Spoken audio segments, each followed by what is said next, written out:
Hello mga kapatid, panibagong video na naman ngayon.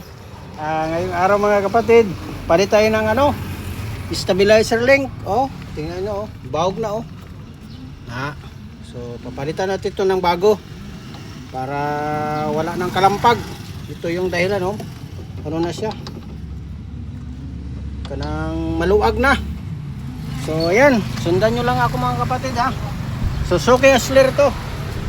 Oh, yun ang mga yung may-ari. Yan. Suzuki Hustler. So palit tayo ng stabilizer link kasi ang reklamo dito is makalampag siya. Pero yung mga may-ari, mga dunya yan sila mga may-ari ng hasinda. So yan. Yan mga kapatid, sundan nyo lang ako. Tatanggalin natin, wala kasing mag-awak ng cellphone. Okay. Yan na. Balik na mga kapatid, na simbol na. So madali man lang. So madali lang siya. So ayan, ready for road test na.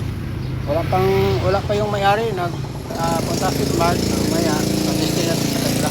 So okay na to. Palitan na ng bago. Doon sa kabila.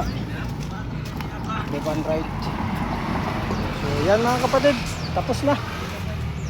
Suzuki Hustler. Sinalitan kasi siya maraming may kalampag siya so far ang maluwang doon kasi yung stabilizer link kasi ito na isa ito,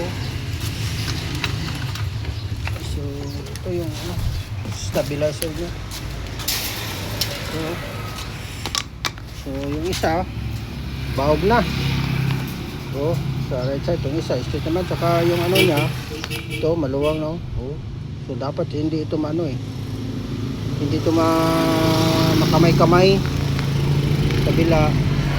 Maluwang. So yan, so kaya kalampag siya kabila.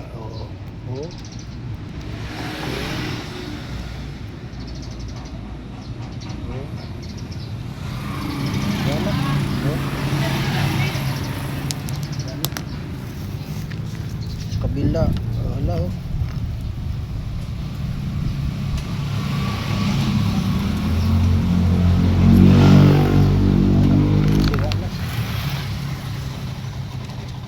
so kaya yes na, palitan na ng bago. So yan mga kapatid, maraming salamat sa pagsuporta. God bless po sa inyo lahat. Yan, susugas na.